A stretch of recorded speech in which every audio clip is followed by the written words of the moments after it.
Got pretty much everybody from the committee. So I guess we've got a lot of work to do, so maybe we should get going.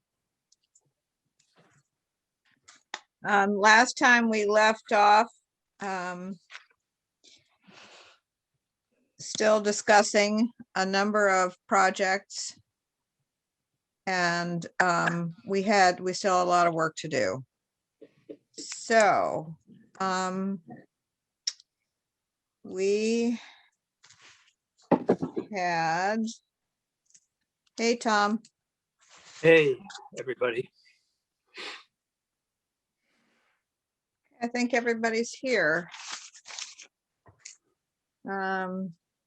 So just so that everybody knows, the committee, Patrick, Jay Bykowski, Gary Pitney, Ann Rabinowitz, Carol Owens, Linda Jackson, me, and Tom Stokes. We had, at the last meeting, we had approved the setting aside for the admin fund of $10,000. We had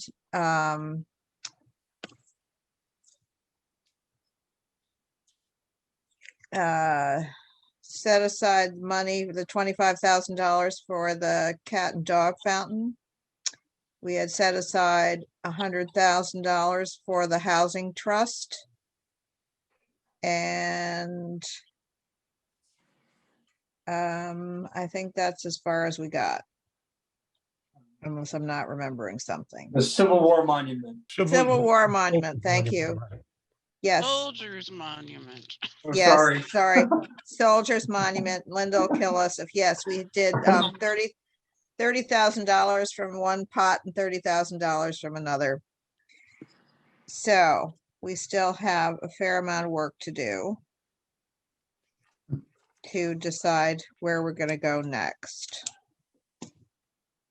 So Linda, do you want to review again the historic preservation applications? Just briefly, we did go through them and we can leave out the ones that we've talked about already.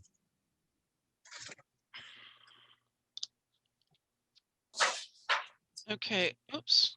We had the Berkshire Theater Group. We did not vote on that one. We discussed Gould Meadows, Friends of Gould Meadows, but the historic preservation component there didn't qualify. That was the sign. The sign, right. Yeah. Then the next one was the Norman Rockwell Museum for a historic structures report, which was uncertain with town council's input on that. There was a suggestion to use administrative funds. Riverbrook had a historic preservation component and also affordable housing. So we did not really delve into that one. The Stockbridge Muncie Communities project for the survey of the field arboretum, the library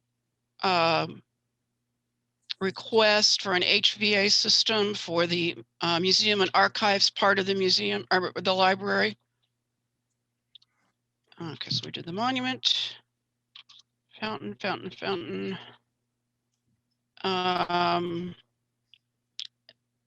Stockbridge Housing Authority, the sign, the Heaton Hall sign that crashed in the storm. Nomkeg, the McMonnies statue sculpture. And lastly of these applications was homeowner Catherine Whitney at 17 Willard Hill Road. Okay, is Catherine, is she here? I don't see her. Because the one thing on that project, we've not ever done a, private home before. It's not excluded, even though we haven't done that, but town council recommended that there must be a preservation restriction on that.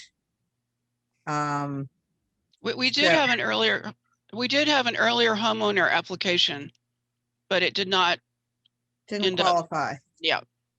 Okay, can I ask who's A and C? Let's see. A and C. Who is that? Like Arthur?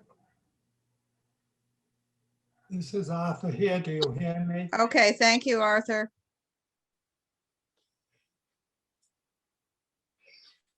I just have to have everybody's name for the record. And sometimes it's a little obscure. I think I've got everybody else. Okay. All right. So the preservation restriction is kind of an issue. I got in touch with the land trust, but I never got a reply regarding what that might look like if they were even willing to talk about that as a possibility. There would be cost involved. And would be question as to who would bear that cost. It was determined that the building itself qualified for the restriction. But the question is Ms. Whitney willing to do some sort of a preservation restriction? So that may still be an open subject. Well, one question is, why would the land trust be involved as opposed to the historical commission? It was just a possibility that they might be willing to undertake it as a project. Maybe not, I don't know. Because really Just the to state, answer, yeah, I'm sorry, go ahead. the state will be involved in this, and it would be the historical commission, Mass Historical Commission. Oh, okay. So, But a restriction needs to have somebody who holds the title to the restriction, that Right. oversees the restriction. And in the bylaws of the land trust, they are able to hold a restriction both for conservation purposes and for historic preservation. And Linda, does your commission hold any historic preservation restrictions that you monitor? not at this time. Is this something you could, okay. Not Is at it in this your time. bylaws that this is something you could do? Well, that would be the state's bylaws, because all commissions would have that same charge, historical commissions. I don't have that. I don't know. got you. I thought that this really needed to go to the town council anyway to specify the parts about it, who pays for it, who administers it, who creates that document are unknown to me at this point. Well, So- traditionally, a conservation group will administer it, but they will accept a contribution to oversee it. So for instance, if somebody puts a conservation restriction on their property, typically in Stockbridge, it would be co-owned by the Stockbridge Land Trust and BNRC. And there's an endowment that's established at the beginning to oversee the monitoring to make sure that that restriction is being upheld. Can I suggest we deal with this one if and when the homeowner shows up? I don't believe we have the information necessary to make a decision. We can give them a chance to log in before the end of the meeting, but I without the agree. answers, how do we act? I agree. Well, I've given some thought to this particular application, and if I know we have a very busy agenda, so I'll try to be quick. But I would strongly urge us not to dismiss this application as out of hand. I think it's consistent with our mission.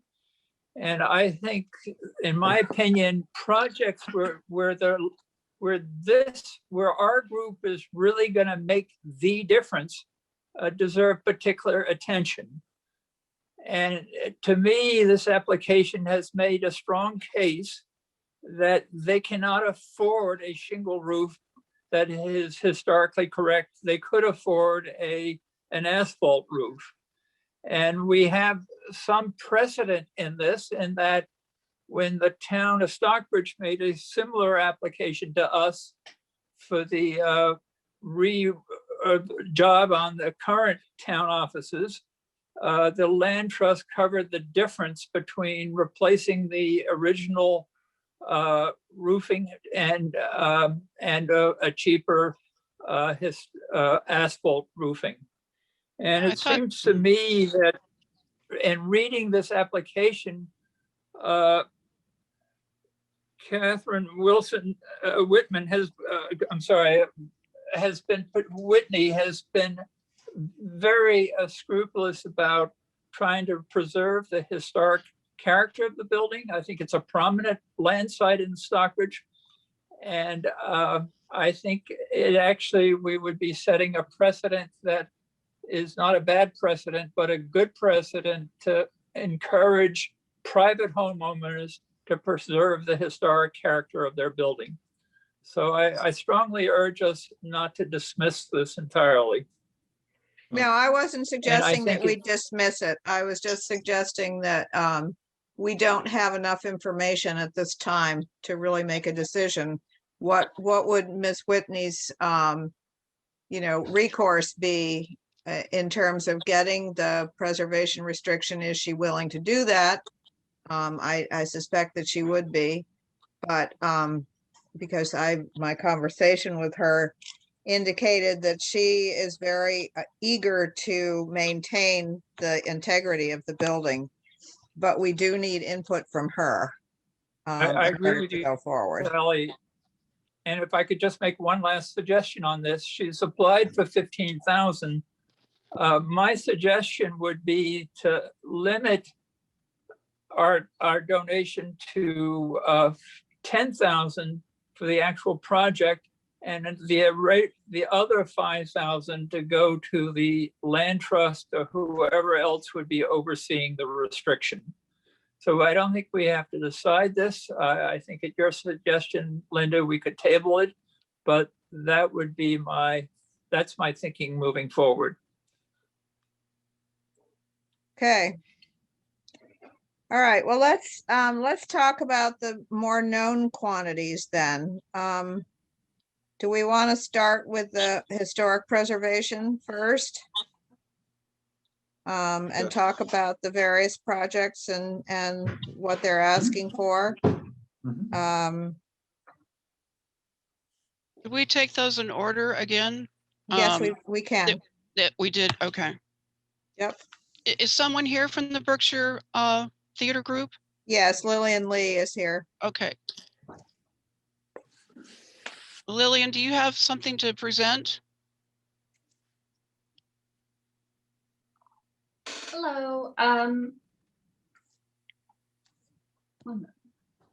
So for our project, it's a fairly straightforward project. It's actually quite similar to projects we've done in the past on the main stage. The only difference is this year we're doing it on the Melon Barn, also known as the Unicorn Theater, also known as the Council Grove Hay Barn, depending on whom you ask.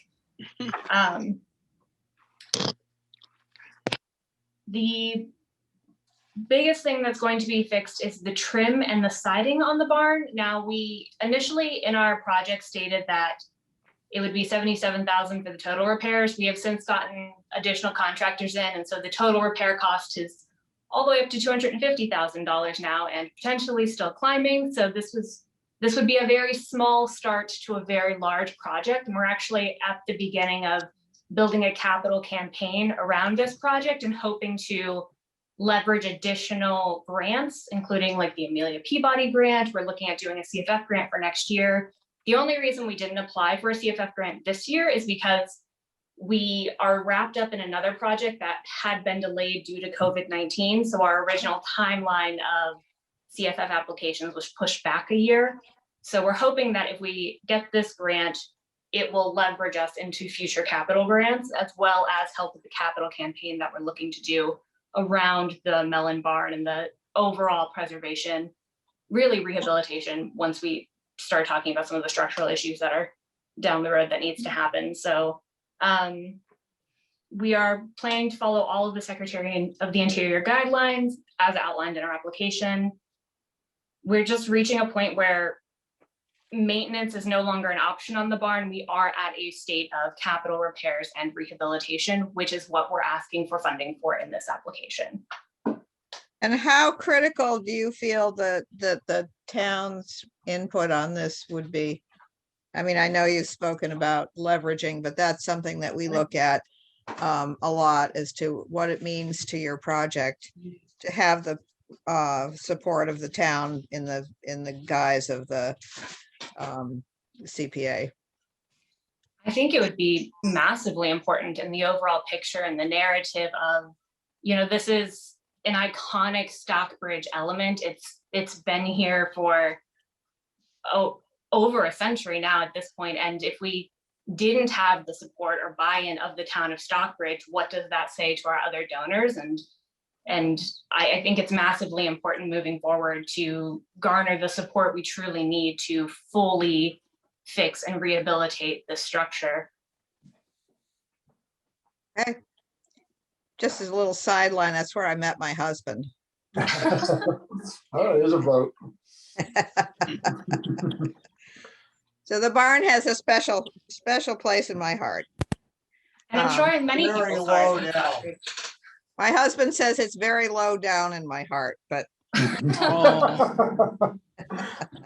Lillian, with the change in all the figures, you're not changing the amount you're asking for. No, we're not. We are not changing the amount we're requesting from you. I just wanted to give you an updated Right, so- picture of the full project that we'd be looking at.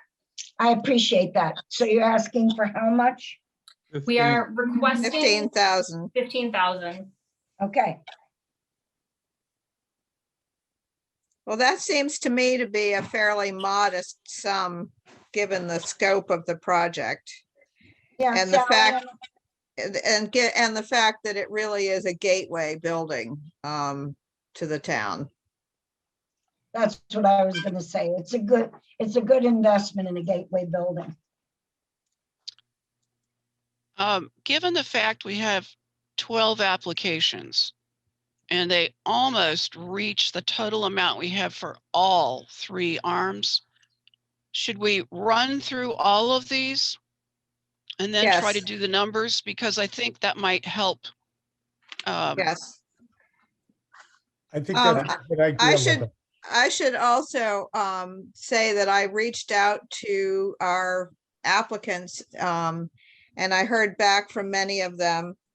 And with regard to the money that we talked about having coming back to the CPC fund. And in each case, I heard from the Deming Cemetery, the Indian Burial Grounds, the trustees for the Mission House, the Stockbridge Library, and the Stockbridge Bowl Dredging Project. As Stockbridge Bowl Dredging Project is still alive and kicking, and they are not prepared to give up their funding. But the other organizations have completed their parts and are complete. So any money that's left over they're happy to have returned. I don't know, Patrick, whether you talked to anyone about the town walkway. Because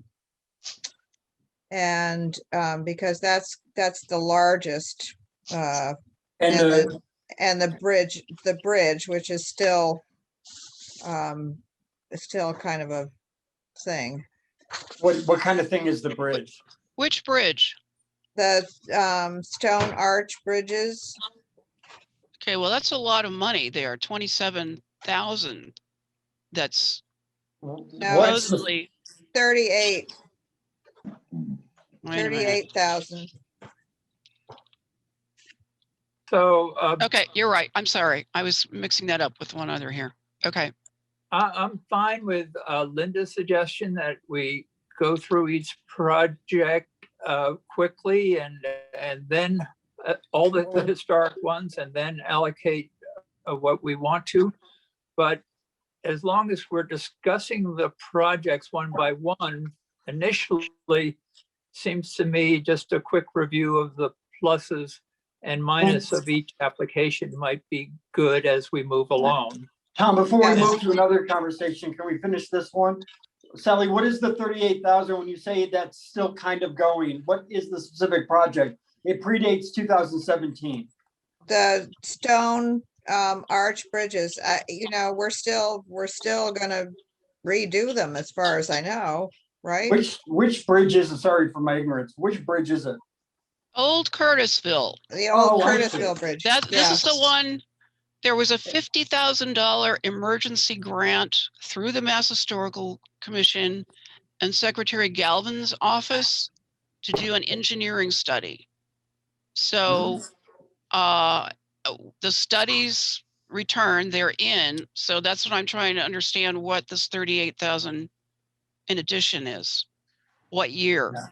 That may be left over from the original allotment. I'm not 100% sure what that is. Because it needs to be matched up to an application of a specific year. Right. Linda's right. But if it's the policy to return money after 3 years, if the projects are inactive, I think we could reasonably return this money, and I think frankly, we need it. Well, we yeah, would need to get yeah. the input from the town. Is Michael on here? I don't see him. I can give you a little input because the Curtisville Bridge has come up a number of times. If we Okay. rebuild the Curtisville as a modern bridge, it's a $2 million project. If we rebuild it as a historic bridge, it's an $8 million project, give or take. So regardless of which decision we make, it's going to require significant capital investment and borrowing from the town. And I frankly don't think 38,000 is going to matter much to the decision. Okay, well, Yeah, I don't agree with Patrick on this because I think 38,000 could make a significant difference in studying the different options that we have.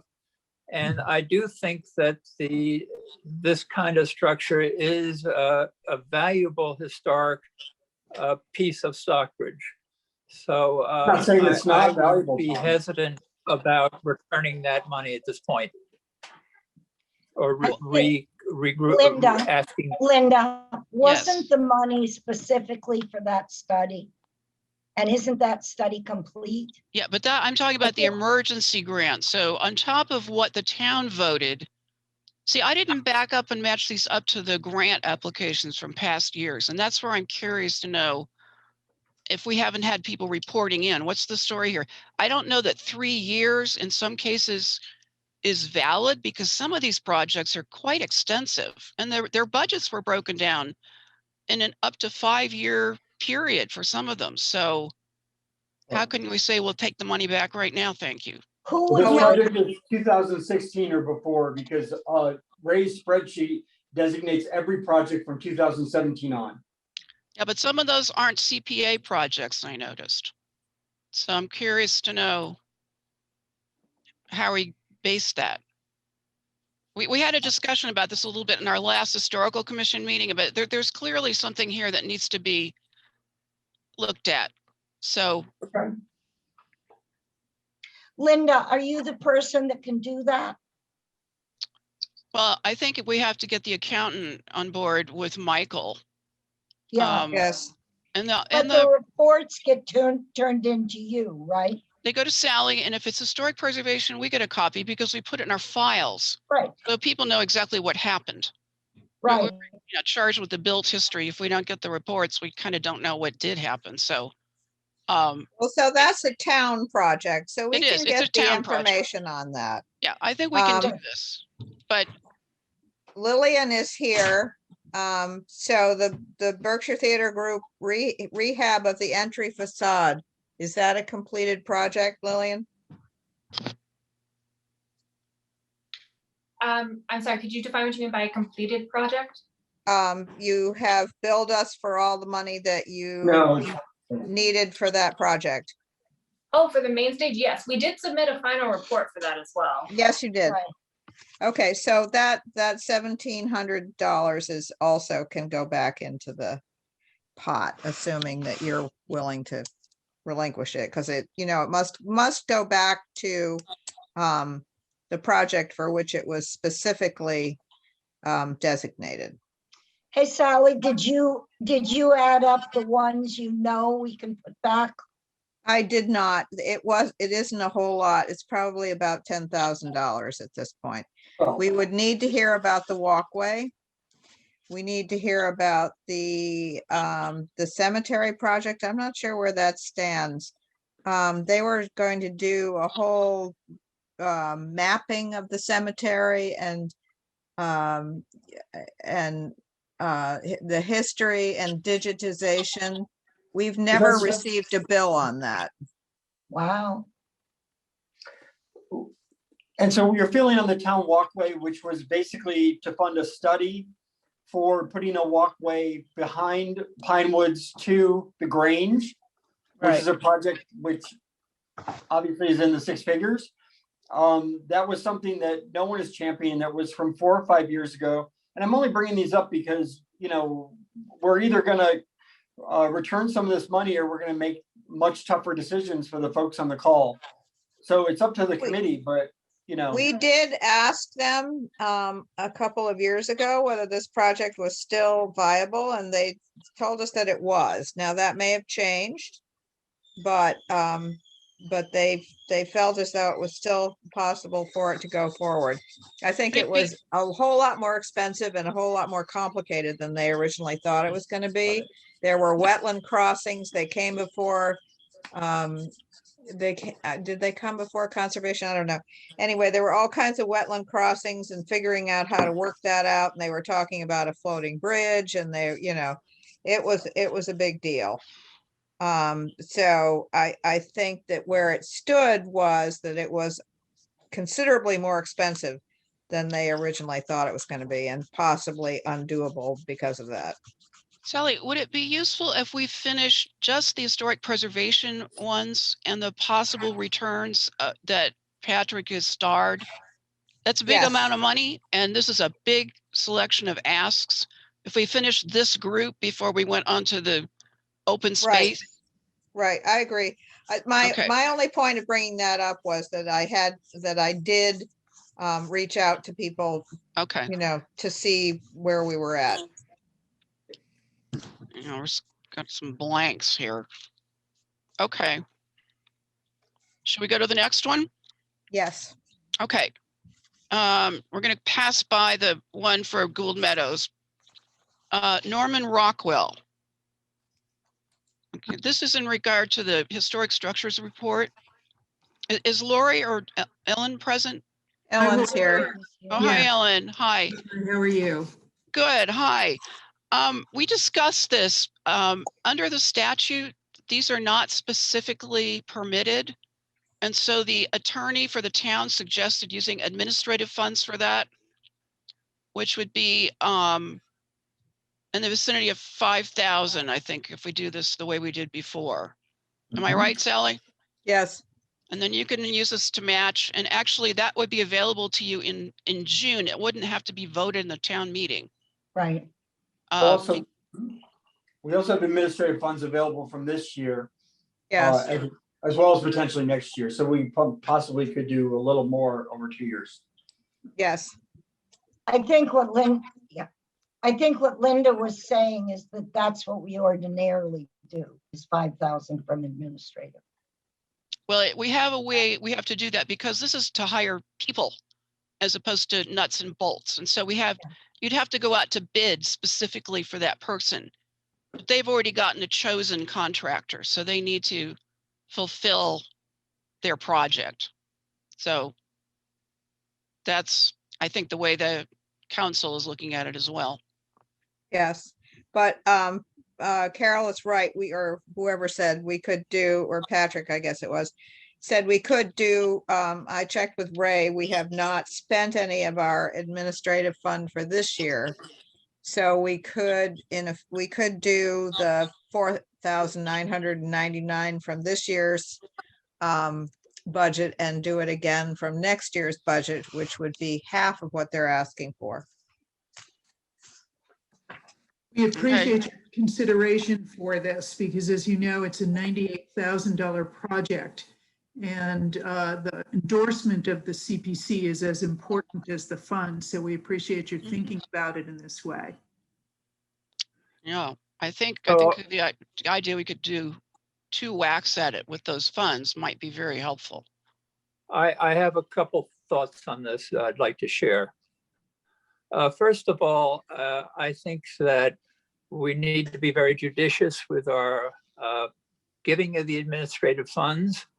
And as it's been mentioned, it doesn't have to be passed by town meeting. It's at the discretion of this board, of this committee. So I would be willing to discuss a distribution from this year's administrative funds, but I would vote against I don't feel we need to commit to for next year's budget, for 2022 budget. That said, and the plus for this is that the Norman Rockwell Museum is really leveraging town money to raise other money in a very positive, good way. I do want to say a couple other things, though, which is first, as I mentioned last time, I thought that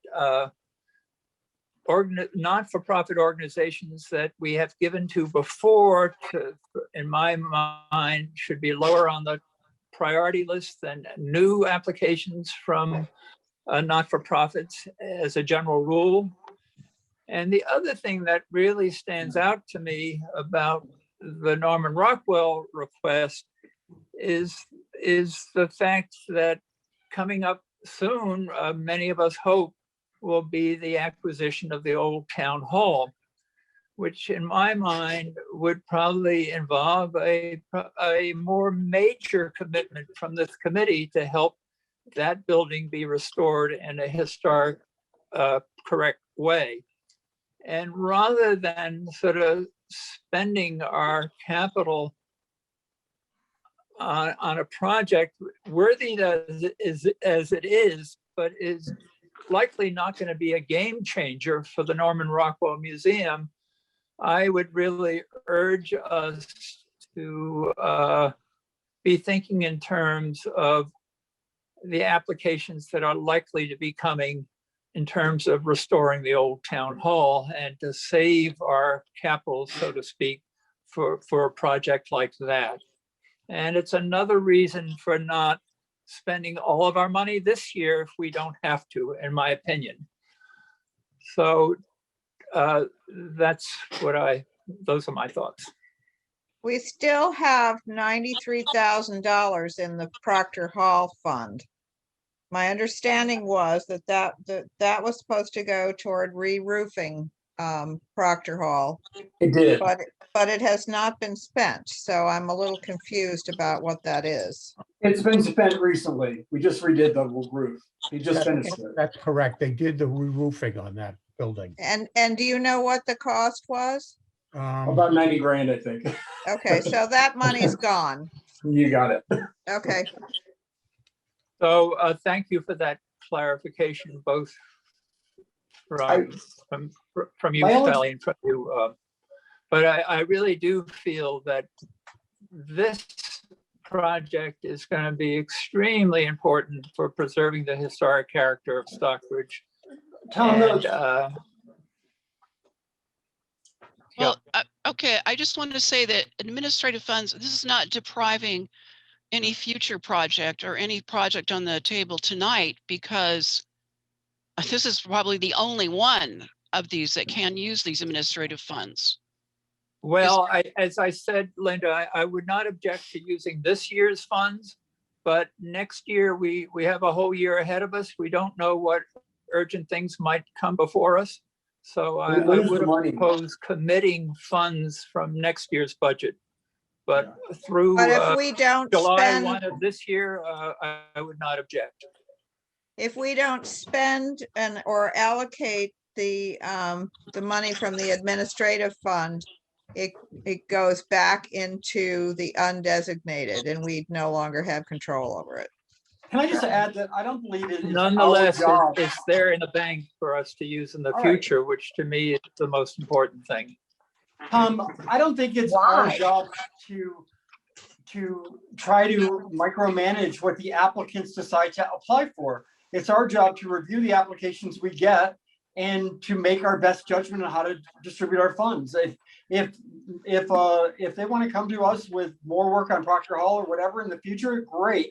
But I don't think I think what's before us is what we have to decide on, not what potentially might be before us in the future. We don't determine what the applications are. Patrick, I could not disagree with you more. I think it's our job to preserve open space and the historic character of Stockbridge.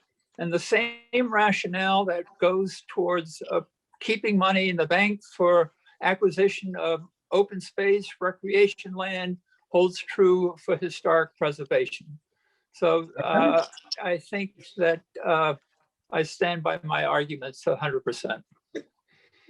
All right, so shall we consider allocating the $5,000 from this year's, the fiscal year 21 to the Rockwell Museum for their study on the Linwood building and the outlying buildings? Do I have a motion to do that? Make a motion, 4999. No, I second the motion. no.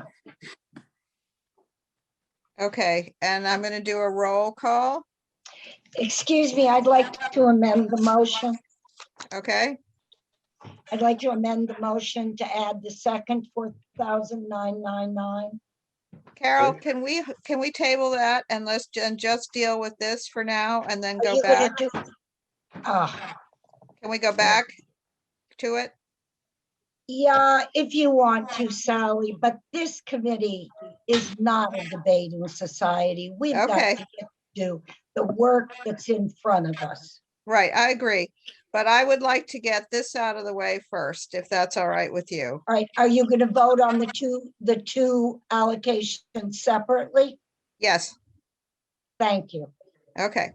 So, Patrick, Yes.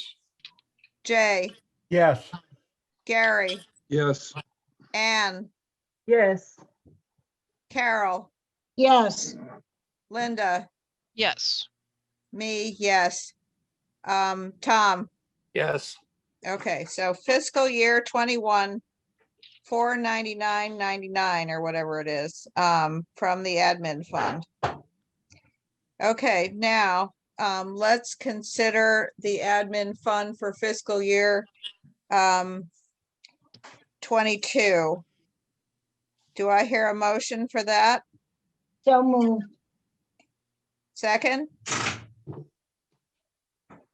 I'll second that. Okay, I'll do a roll call. Oh, I think we have to discuss this before there's a roll call. I think we need to discuss this. And I know you don't think this is a debating society, but it's a It's place to not. make important decisions. And yes, Nope, it's not a a debating deliberative society. process. So my reason for voting no is that we have the entire year to make this allocation. And why we can make this allocation, it doesn't have to be now. We don't know what other projects might be coming before us for the administrative fund. So there's no harm done and possibly some benefits. So I strongly urge that we not commit ourselves at this juncture.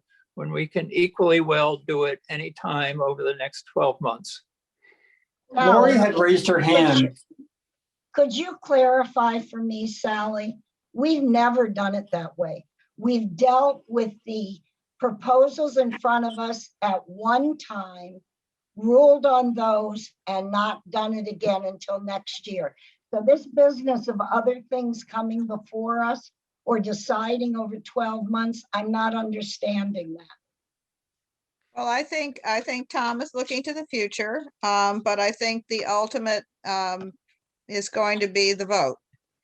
So if we vote to allocate the money from the fiscal year 22 to go to the Rockwell Museum for their study on the Linwood project, and it passes, then it's passed.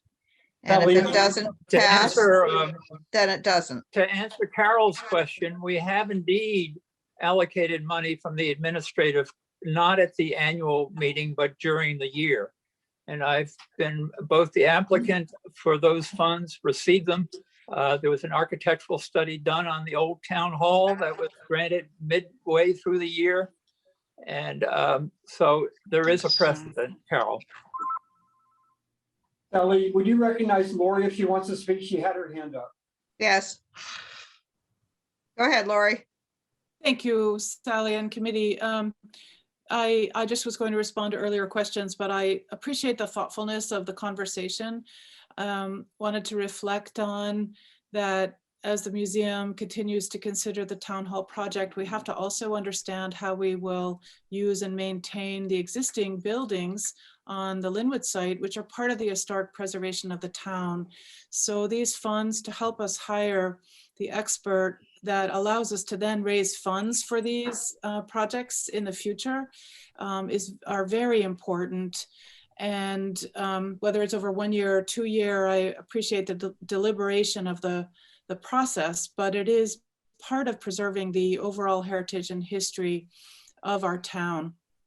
So the other note is that we're requesting approximately 10% of what the experts will actually cost us to do this study, $98,000, with the intention of raising other funds from other funders. So the imprimatur, as was mentioned earlier by Berkshire Theater, the imprimatur of the town saying this is an important building, an important landscape and site, important part of the history of the community is very helpful to us with our other funders.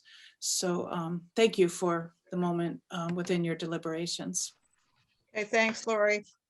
All right, so is there further discussion? Then let's vote.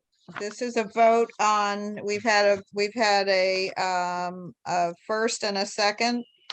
And I'm going to do a roll call vote on whether we should allocate $4,999 from the fiscal year 22 fund to go to the Rockwell Museum for their study of the Linwood project.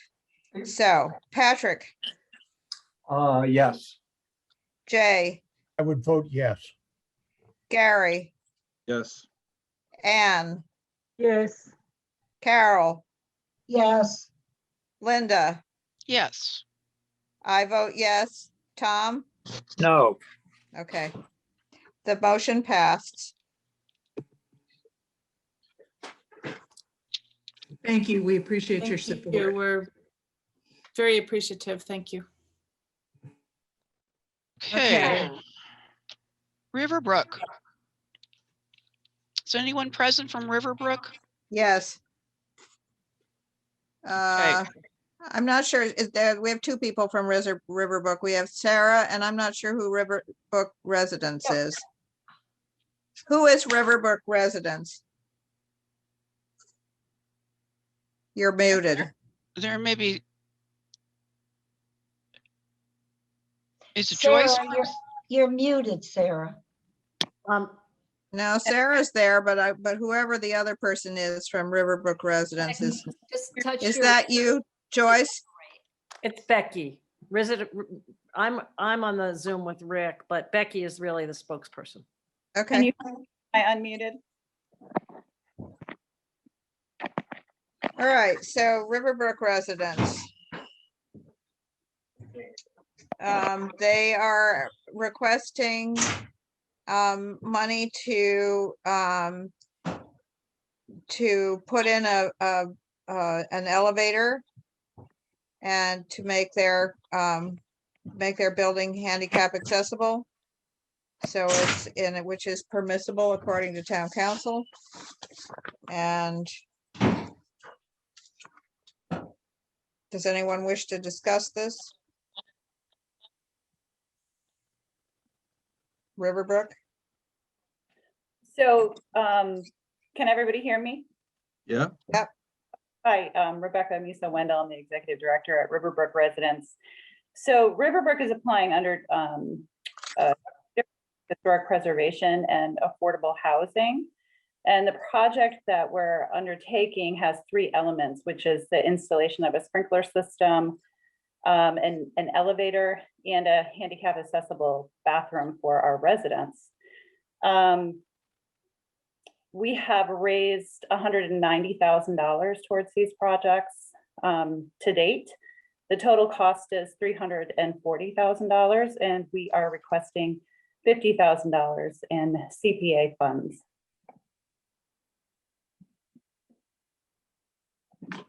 Hey, Becky, what is the expected beginning of construction? So the sprinkler system has started. That's been going on since January. The installation of the pipes has begun. And we are looking to start the elevator project and the bathroom project this spring. Okay, for those of us who are not familiar with Riverbrook, is it an accessible restroom or is it an accessible bathroom? Because they're entirely different in the world of historic preservation. I'm not sure of the difference actually. So what we would be doing is combining a 2 half baths into 1 bathroom that has a walk-in bathtub, so that residents with mobility issues can access the bathtub. Well, that's the issue. If you have a bathtub or a shower, it becomes a bathroom. Otherwise, it's a restroom. Okay. So that's what we wanted to know. Okay. But just to that point, is the bathroom under affordable housing or historic preservation? I would think it's under affordable housing As would I, yeah. because it's making it handicap accessible. I mean, it's a facility that is catering to people with disabilities, and it's making their facility handicap accessible. So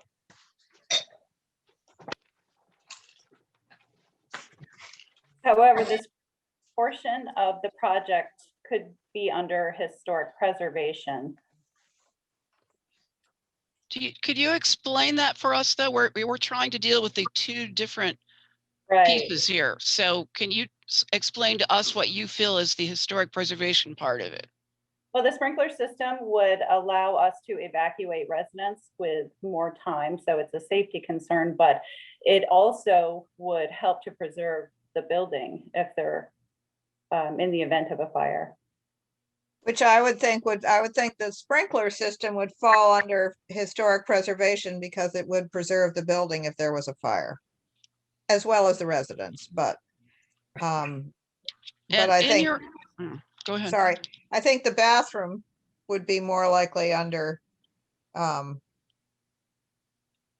housing And the elevator too. Sally? and the elevators.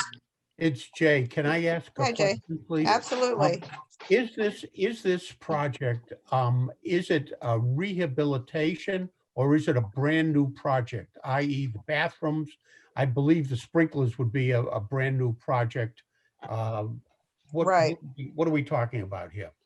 Well, we have funded the sprinkler system and fire suppressants and fire Right.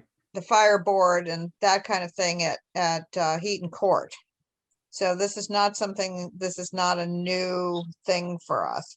But I think, Becky, that we should probably separate the projects for the sprinkler system to go under historic preservation and the elevator and the bathroom to go under affordable housing. I agree. That was what I wrote. So can we do that with your numbers? Because I don't know, the estimate I have seems to include everything. So Yeah. we would want to break out the sprinkler, the elevator, and the restroom, the Yeah, bathroom. can you break that out for us, Becky? Yes, so there's also estimates attached with the proposal. The sprinkler system is around $100,000, 98.5. And the remainder of that goes for the elevator and bathroom construction, which is about $250,000. So would you say that half, let's see, it would be less than half, a third of your request is going to historic preservation and the other 2/3 is going to affordable housing? I think that makes sense. Okay. Okay, so we're at $98,500 for the sprinkler system. Am I right? Right. Yes. Okay, So let me find that again. I'm getting confused. So you're asking for $50,000.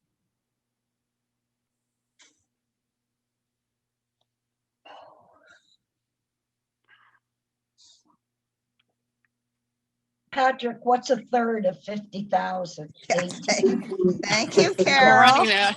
I know. Is it 18? About $17,000. It's 16,667. Okay, 16,000 something or 16. another. Right. Okay, thank you. That's what we needed. All right, let's break it down to 17,033. Oh, good. And the 17,000 is historic preservation and the 33 is affordable housing. Okay, Yeah. all right, let's go to the next one. Okay. Let's see. The Stockbridge Muncie community. This is a project that's sort of a carry-on from some previous radiology type archaeology. And this is at the Field Arboretum. So they would have done this with their federal grant, if I understand this, but they kind of ran out of money. So this is an essential piece of this mapping project to help us upgrade our National Register nominations to include a better history of the Stockbridge Muncie community. Would And you say Rick, that again? I'm trying to write this down. Say that Oh, again, okay. please. Where did you drop off? Field Arboretum. Okay. No, I got as Okay. far as we're continuing the project, which was already We started. are. Yes. We absolutely are. And we're absolutely in favor of doing this because it's a necessity for us to upgrade our National Register nomination for various neighborhoods to include this history. It sort of started with the year the town was founded, but there's more behind and ahead that represents the Stockbridge Muncie community.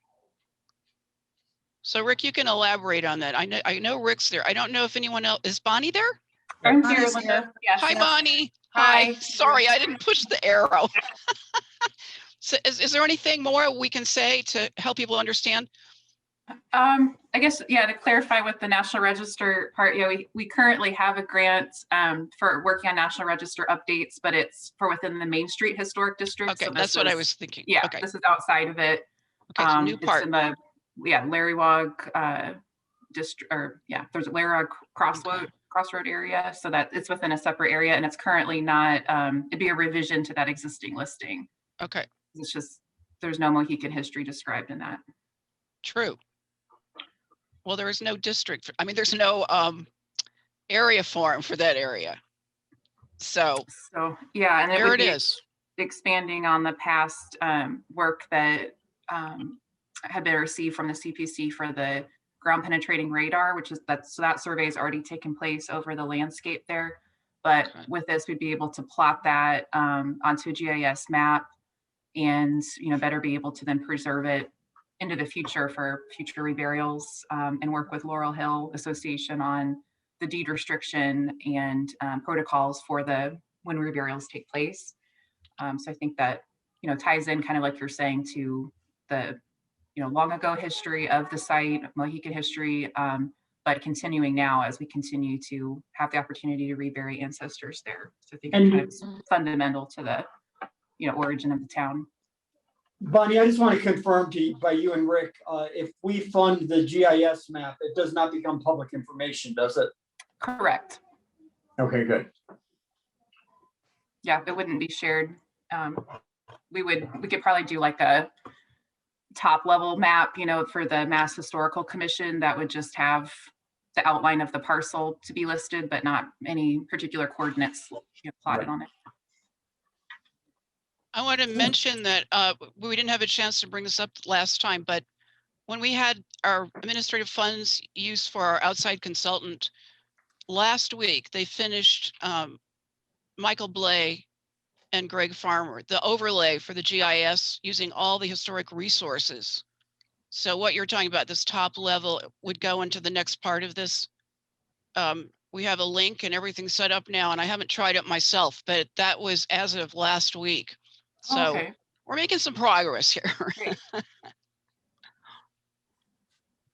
Okay. Okay. So no, that's a good point, that we don't have to put every dot on that map. Okay. Just, Anything else that you wanted to mention about? Sally, Oh, go ahead. can I ask a question? Yes. Why- Hey, Bonnie, why is it not made public? The coordinates we're talking about would be if there's sensitive, like, the locations of actual burial sites. So we wouldn't want those to be publicized in any way because of the potential for, unfortunately, for people looting. That's why I asked. Want like Yeah, a map to a burial site, but it's just, we would want it at top level, just kind of listed in the state and national register, as a sensitive location, but not that, more specific detail than that. Okay. All right, next. All right, the library, Stockbridge Library Association, and that's in regard to the HVAC. Anyone representing Stockbridge Library? I India's thought here. I saw India. Yep. India, are you still with us? Yeah. I don't see you on the Are you I list. think you're muted? on mute, India. We can't hear you, you're muted. or at least your sound's not up. Oh, there you are. Okay, you should be good, India. Go ahead. No, we can't hear you, India.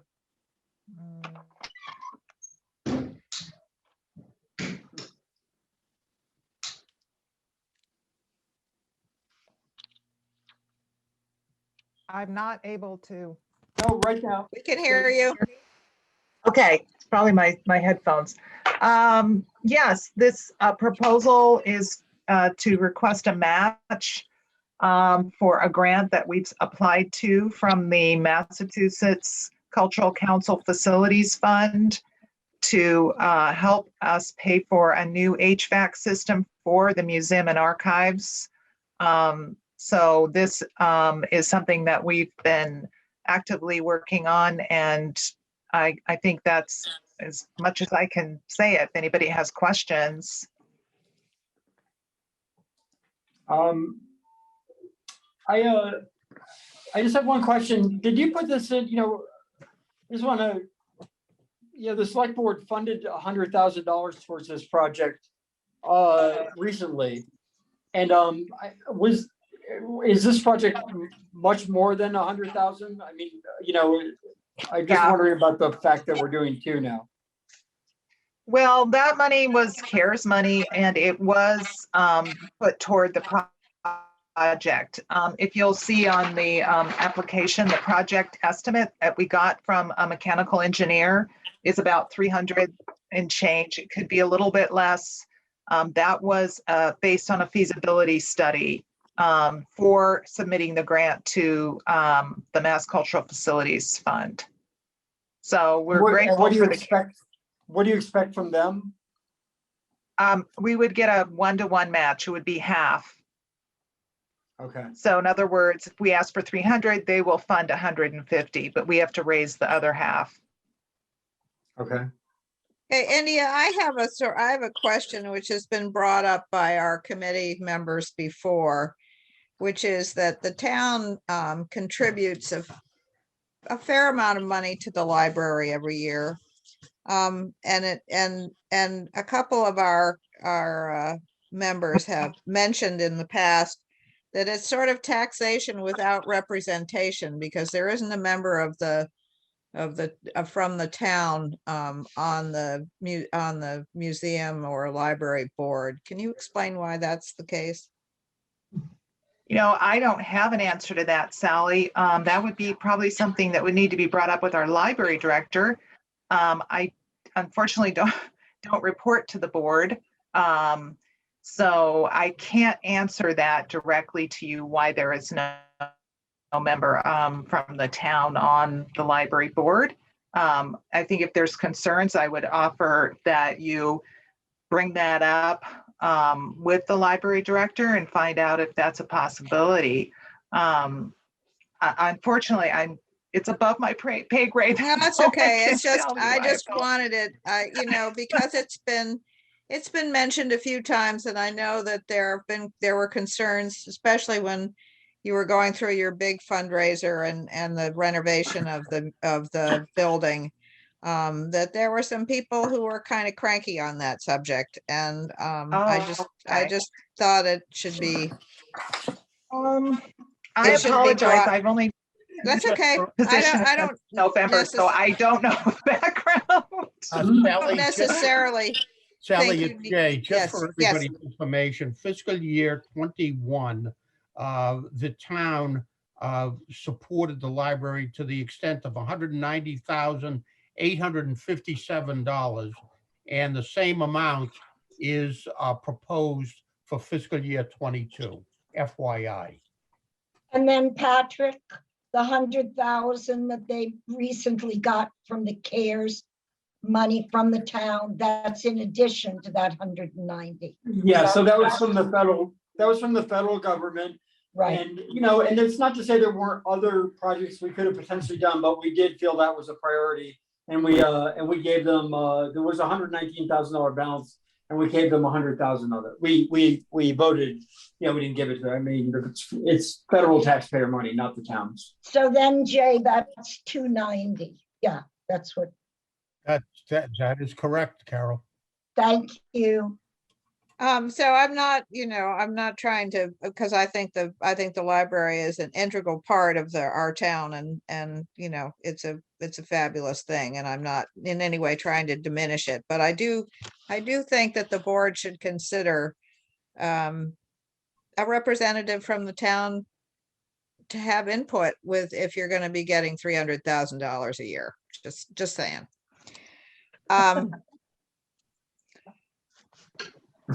All right.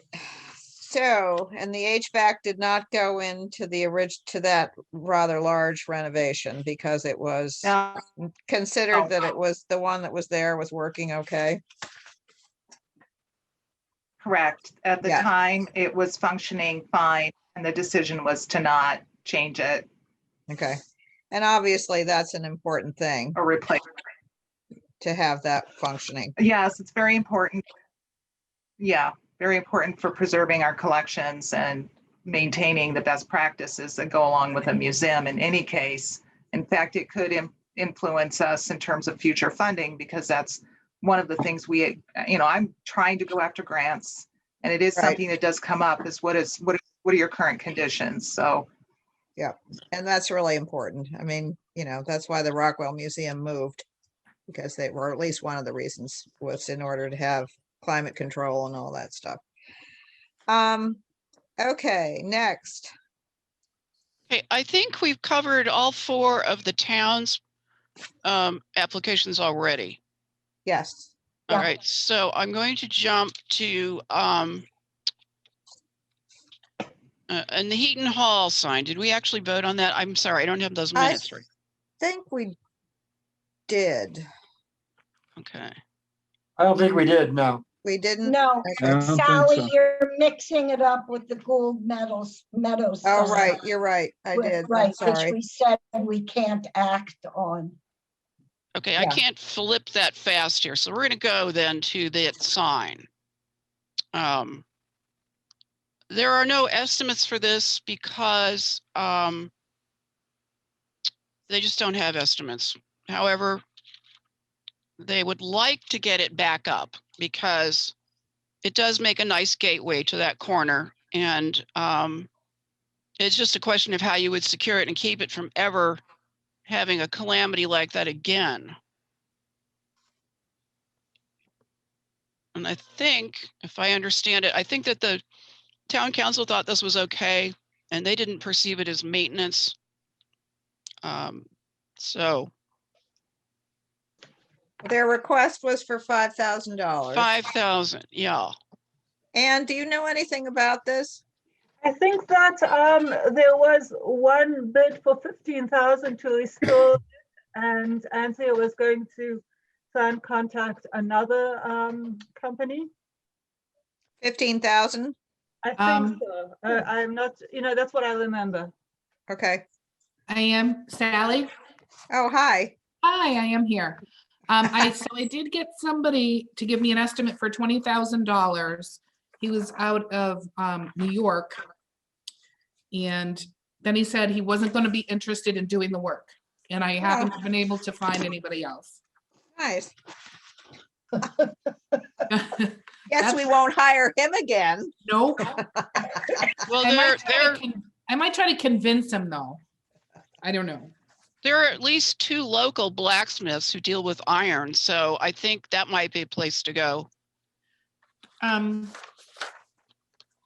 Looking for who I called. I had some people didn't return my call. If I could get the names, I would be happy to follow up with them.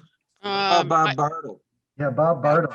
Yeah, Bob yeah. Bartle has done metal work for some of our projects, but John Graney also, who's from Sheffield. John Graney in Sheffield. Yep. And it was Just saying, Bob Bartle is Stockbridge. Bob Bartle is Stockbridge. Just saying. Thank Mhm. you. He's great too. Oh, he is, really. I have a quick question on this particular application, which is, as Sally has mentioned, we try to be matching funds that leverage other money.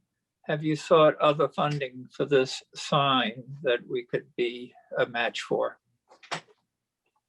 I did put a claim in to our property insurance through DHCD, and I've gotten a little bit of a runaround, but I didn't get a no and I didn't get a yes. So I'm still working on that as well. They were interested in estimates as well because I think I have a $5,000 deductible. Yeah. Okay. So we would be in effect paying the deductible. Yeah, if I can get them to agree to it. I'm still working on it. Okay. All right. Next. Trustees, the trustees. And I see Mark is out there. I'm here. Hi, Mark. Hey there. We only had a couple questions. Okay. Has this piece ever been covered in winter? Like put in a little box or some kind of enclosure so that the damage from it's always in the weather. It is. And this is the problem with any outdoor sculpture, except sometimes they're so delicate. It's like, I always say, it's like putting fully upholstered furniture that you just got redone out on the lawn and not, on your porch.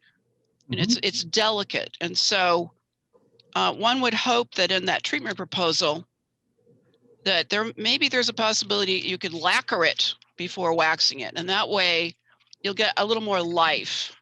Mhm. And she did mention, and I'm not familiar with your conservator, but sometimes the patina can be restored. So, and she's saying there's no patina perceived. Right, so we went with the original, we looked at in the original old photographs where it didn't show any patina, but it's obviously with a black and white photograph to be 100% clear, but also in the interstices, the underneath pieces under the arm. Correct. Where there was no patina, but a sort of Like under meat the wings. under the wings. And it was really, and looking at McMoney's work, it really appeared, especially with the facial features and a lot of the detail that he put in to the relief of the face, it was meant to show without patina. So and it's with this piece, indoor piece, you see the face, whereas now with all the patina, you don't see a lot of those features. Well, the corrosion maybe, but patina yeah. is different. I mean, there are other existing McMoney's pieces. So I believe that, a lot of his things were meant to go outdoors, and he must have had a preference. I don't have access to his, workbooks or anything, but I would think, maybe push a little farther too, because the patina plus lacquer plus wax will give it a good chance of making it as acid rain supposedly is diminishing. But I would also think about an enclosure for it, because it's a very important piece and it's very valuable. So oh yeah, it's probably it's our earliest, most significant piece in the collection. Wow. Of an artist of his scale when he's creating this piece as a young man coming out of Augusta St. Gaudens shop. It really is the most significant piece. And I understand about the covering, and we've tried it with other sculptures, and the wind up there has blown covers off. And we also have to look at how this piece, it sits 12 feet off the ground. So creating an enclosure, it's just it's a unique thing to think about, but I certainly appreciate what you're saying about covering, because that will they do it a lot in the UK, particularly. They cover all that stuff in the winter, and their climate's far milder than ours. But I think also to look maybe at the piece Baconti, who's at the Metropolitan Museum now, because she was banned in Boston, and Stanford White, or McKim, actually. Kim took it back and said, I'm giving it to the Met instead. And they gladly accepted it. So that's another one you could compare to. It's a few years later, but still in the feeling. Yep. So I think and that I don't was want to really confuse corrosion with patina. I understand what you're saying about the later corrosion adding to it and the patina. And we looked at the patina for some of his sculptures at the time. So that's that original color that he was going for. Okay. So I have a quick question for Mark. Given your total cost is $9,770 and you're asking CPA for 72,000 of that, with only 2,500 7,200. other sources. Pardon? 7,200. Yeah, 7,200 CPA, and thank you for the correction, and 2,500 trustees. Have you sought other funding that our contribution would help leverage? Not from your trustees, but outside funding, especially given the significance of this piece. Right. We haven't found that source yet. We've looked and we haven't found it. At the same time, we're working a number of projects. We have 3 projects going on the property where we do match, and we look for a match wherever we can get it. This piece drops to a point where at $7,200, $8,000, $9,000 for the funding, we're going to cover the extraneous costs, the $2,500 for some scaffolding and security features. And whatever funding is available, we'll look for other sources to make that match, because completing this piece and doing it now is significant and important. Answer, we haven't found that source. Thank you. Okay, next. Okay, the very last one is the Willard Hill property. There were a few concerns from the Historical Commission. Her actual rationale for requesting the funding was a little bit curious because she's talking about the former U.S. administration did not fund the National Register Office, and federal funds have not been available to these restoration projects. Well, the National Register has nothing to do with restoration projects. And so, you know, only state funds might be affected in a situation like this. She would not be eligible for federal funds. And there were some other issues. The narrative had some not factual material. There were some genuine mistakes. It's not a shaker building, and so on and so forth. So it's not. We didn't feel that it's an unimportant building. It is sort of key to that old Curtisville historic district.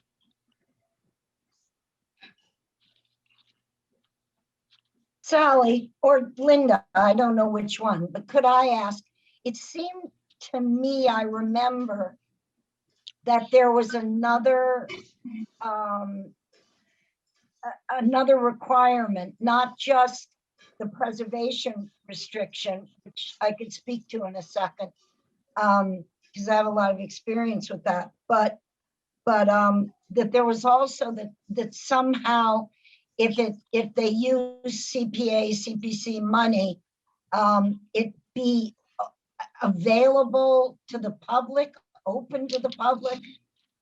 We have had that be a criteria for, it was one of the issues with the Berkshire Theater Group when they wanted to do their garden up by the Unicorn Theater. Yes. And town council said it's not open to the public, so they weren't keen on that. But this is, you know, it's visible to the public. They can't walk in the house, and they weren't. The town council's I think way of dealing with that is to have an historic preservation restriction on it. So the visibility, you know, what is visible to the passerby is public in effect, and won't be, you know, can't be altered. The stipulation that what was mentioned by the town council said, the first thing is that the project implicates the anti-aid amendment because the applicant homeowner is a private individual. Therefore, acquiring historic preservation restriction is doubly important to ensuring that the project has a public purpose rather than serving the interests of the private homeowner. And Linda, about the preservation restriction, my understanding on that, and you know, let's walk through in a minute, is that the state, Mass Historic, puts the preservation restriction on if in fact you used their money. And at that point, they administer it. There's no other administrative thing in between. And more than that, it goes on your title. Now, if they're not giving the money, I don't know exactly who's placing the preservation restriction. Tom had some ideas about that. But the last thing I would say is we shouldn't determine anything about this until Catherine Whitney says if she's willing to do that, because that is a big deal. It's not, yes. It's not a simple little thing like she's going to say, oh, sure, yeah, no problem. And I'll tell you this, I wouldn't do it for $15,000. No way. I've seen organizations do it for a whole lot more, $300,000, and live to greatly regret it. Yeah, there's So just one quick clarification, the 15,000 doesn't represent the cost of the project, but it's the difference between doing it conventionally and historically correct. Yes, Yes, but the point is she's already done half of the roof in the correct shingles. So this is another piece of a roof. And the difference between the Correct. cost of the shakes versus asphalt shingles And if she, would be all For we what's should. left to do. Linda, correct. had you done the first half in the shakes or the asphalt? The She did it shake. in shakes because actually I had a spy go look at it. Because I couldn't, The first Yeah. half, you can And see it, so- it's done in shingling. It's the side on the road. The what remains is the roof that is basically faces south toward the the brook. water, yeah. Right. Which wouldn't be visible to the public benefit. That's right. It would Well, not be visible. you could see it from there. There's a small park there, which many people don't know about. It's right across from the fire station, and that's a public space, and you're allowed to be there, and you're allowed to walk on the road as well. So, it has public exposure. and I'm not sure that the visibility is the question. I think the fact that it would be preserved in the way that it was originally constructed is the issue here. But I think without Catherine Whitney's input, and I wish she were here, it's very difficult for us to deliberate on this project because there's so much more involved than just the simple awarding of funds. Yeah. I think that she would have to be made aware of all this, including the cost of the restriction and the Yes. fact that somebody else would be managing it, as has been done with other projects in the town. So the Right. restriction is just, In the water. it's a big protection for the town and Yeah. really for the CPA, so that we all get a bang for the buck. Yep. Right. And finally, we do need to see if the Stockbridge Land Trust might be willing to oversee this restriction. And just for your information, there is a field across the street from this building that does have a conservation restriction on it. And so they have a vested interest already in the scenic beauty of that portion of Old Curtisville. Are we talking Or about the Italy. Ackley property? The Ackley property, exactly. Which must be, for those who don't know, must be maintained as a wet meadow.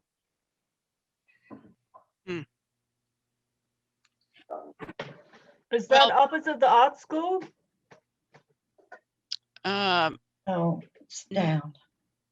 Oh, I thought it was sort of slightly uphill.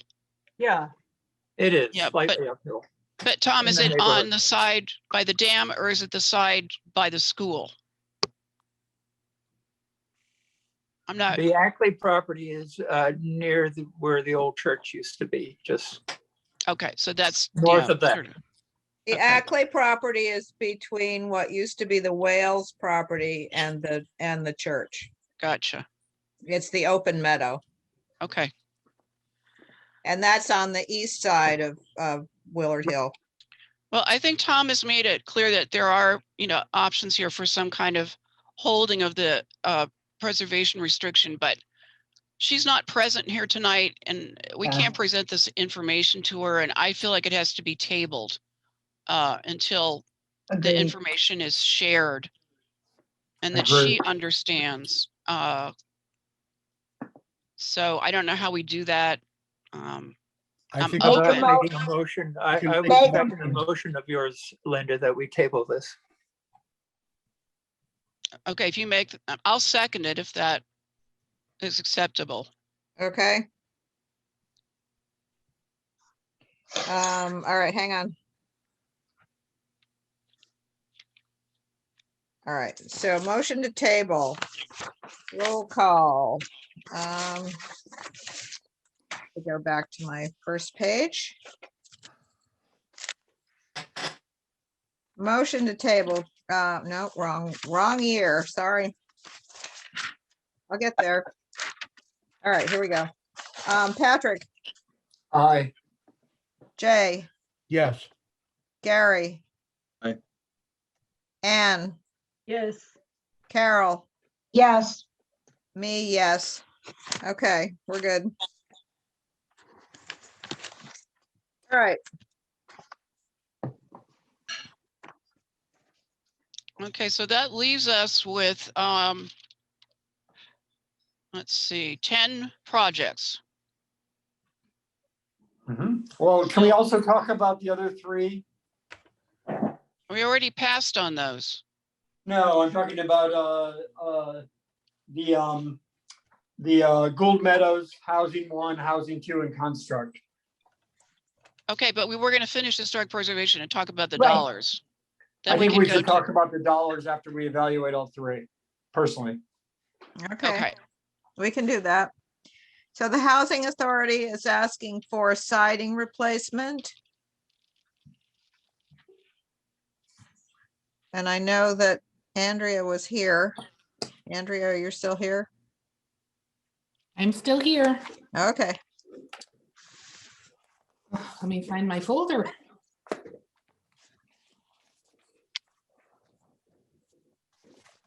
Okay, so the siding was discovered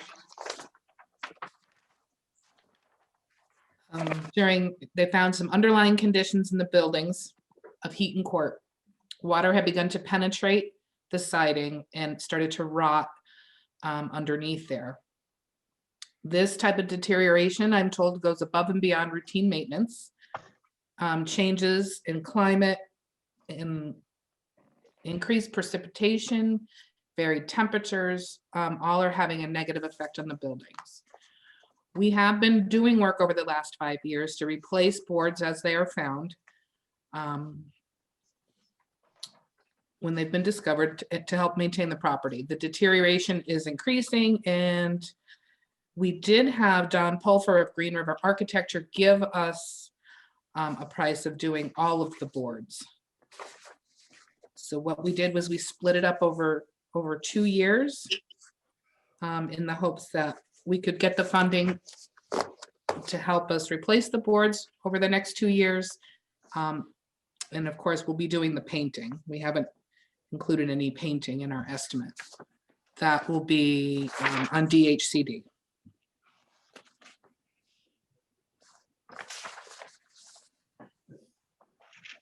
and so the estimate was $34,000. Right, the total was, Or what you're requesting was $34,000. yeah, And efforts that might have been made for other funding sources that our funding would leverage. Can you answer that? it will be DHCD, because there is there has been a master plan to do these buildings. They will be doing building B starting this spring. Their funding is based on formulas. Correct. So when the formula says you have X number of dollars, you don't get any more. That is true. We have 51 units, and that's what they base our funding on. For example, last year, we would have only received, or we only received about $12,000. So to answer my question, funding from us would not help leverage other funding. Is that correct? It does. It does help. Additional funding. It does help us take care of more of the items that are necessary. We only get so much money per year. So with your help, your assistance, we're able to do projects quicker and when they're needed. That was my point, Tom, that they don't have other funding. They have funding from the state, which is based on the formula of how many units they have in the building. And that's the only funding they have. There's no,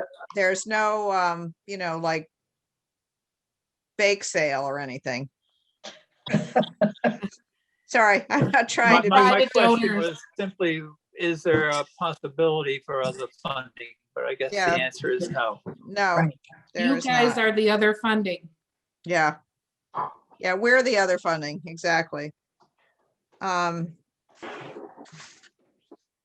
right, and we have, let's see, we did that, we did that, we did that, we did that.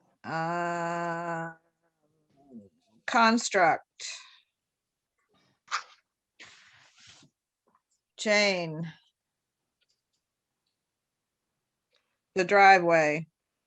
Correct. June Wolf is also here. She's our housing director, and she'll be taking the lead on answering Okay. questions or whatever you would like to know.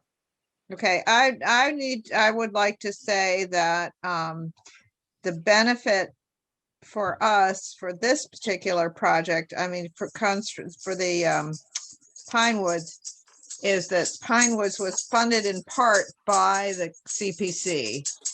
And as far as the act, the Community Preservation Act is concerned, this makes it a highly fundable project. Whereas we have had to kind of bully town council to get them to agree to funding the housing authority, basically because we had virtually no other requests or no other possibilities of funding in terms of affordable housing. So this is something that goes right in line with the Community Preservation Act. Go ahead, June. Hi, I'm June Wolf, the housing director for Construct, and we're hoping to fix a problem that is a problem for a lot of people in the town. The fire department is supporting this, the water company is supporting this. The driveway really was never installed correctly. I think it was a budget cut, and so we have a whole smorgasbord of problems: frost heaves and sinkholes and broken pipes. And of course, every time we repair one of those, we do further damage. And so we have patchwork. And so we really need to tear up the whole thing and do it right. Jim, what is the total budget for that project? Yeah, so I've been desperately trying to get estimates, but we've had an awful lot of snow cover, so we don't have one yet. We have an old estimate from, we did a capital needs assessment in 2016, and we got an estimate of about 200,000. So that's what we're building off of. But in addition, I talked to Mike Buffoni at the water department, who wants to replace some of the pipes underneath while we're there, rather than tear into it again and do more patchwork. So he's estimating that to be another 20,000. So we think the whole budget is going to be 220,000. But the water pipes would maybe come from Jay would know this better. The water pipe replacement might come from, what the water and sewer budget. Yes, no? Not that we need to resolve that now, but what's the impact on the residents of the current driveway situation? Yeah, they're very unhappy with it. You'll notice a lot of the letters of support were from the residents. It's, we don't need speed bumps anymore. So, but it's, it's like some of the water valves have frost heaved right up out of the ground and right into the driveway. So some people pulling into their parking place, it's very hard to avoid. You're lined up on your garage, and there's a water valve box that has just come right up out of the driveway. We've repaired 2 of those, but they, as Mike Buffoni says, we have aggressive soil underneath the pavement. So yeah, so that's That's what he blames. We had a fire hydrant fail. We lost something like 70,000 gallons of water before we could get it fixed. And I mean, we responded immediately as soon as he told us. But you know, you still got to get a crew there and everything else. There was a lot of water. So, and he said he blamed the aggressive soil. He said those shouldn't rust, and they did. Yeah, and the tenants are unhappy, you know, it's a nice community. People like to walk together. They you know, do their exercise around the circle, and the kids ride bikes around the circle. It's nice and safe, you know, but it's really sketchy with all the sinkholes and the potholes and the patchwork. So, Joan, you say you're requesting 75,000 for this year, 45,000 for next year, and total for both years of other funding is 100,000 for the total for 2 years of 220. As I read your application. So the other funding for 100 are the sources that you mentioned before from the other accounts? So we do have some money in our reserve fund. We had a major repair in 2020, so that ate into the reserve fund. But also, we're a little different from the housing authority. We don't get an annual allowance from DHCD, but we are able to apply for funds. We weren't able to apply in 2020 because all of those funds went for rental assistance, but we do intend to apply this year. We've already started discussions with DHCD, so we're hoping to apply for the balance from DHCD. And in terms of 75 for this year and 45 for next year, can you explain that rationale a little more? I'm hoping to do the project in more than one stage because we can't just cut off everyone's parking. So I'm thinking we'll end up doing it in thirds. So we can, our plan was to do some of the work this year and then complete it next year. I'm hoping that we won't have to come back for that 45,000. If we get enough money from DHCD, we won't. But as Andrea can tell you, that's not easy to do. Thank you. And what about Gould Meadows? Should we? Yeah, would you go Meadows?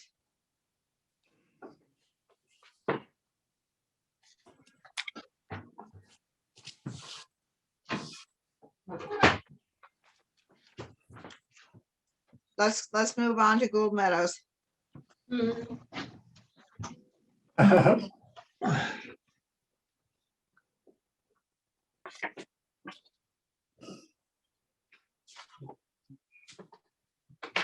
Is it Ron or Arthur? Arthur, you can go first. Okay. Yeah, I'm muted. Arthur, we can't hear you. Now we can. Okay. Our request was $11,950, and removing the request for the sign, a new request would be $11,750. And Tom, you mentioned leveraging funds. One of our requests is for $5,250, which leverages $15,000 from the Forest Stewardship Presentation Grant Program from the state of Massachusetts.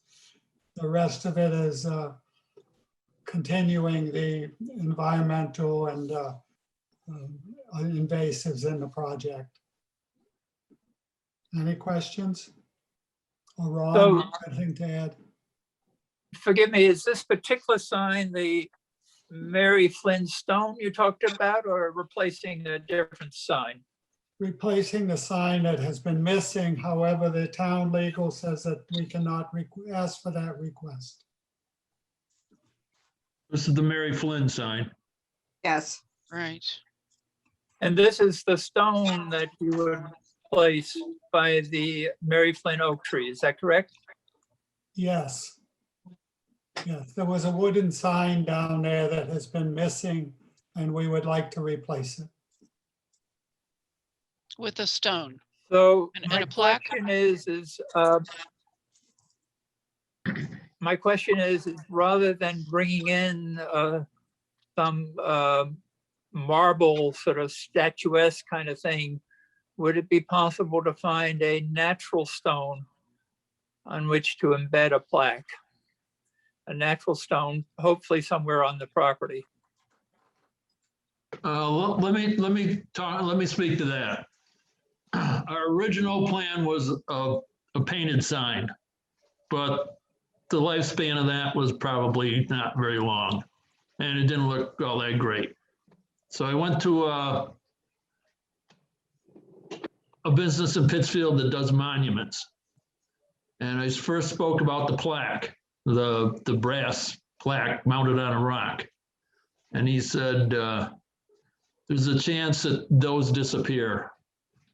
And he said the bronze is fairly valuable, and if given enough time, people will work at it and steal it. But he said right next to it, there was a rock that had etching in it.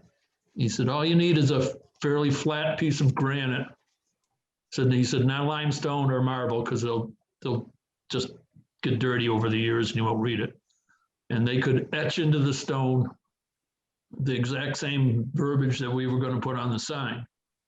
And if it was on a stone, no one's going to deface it and nobody's going to steal it.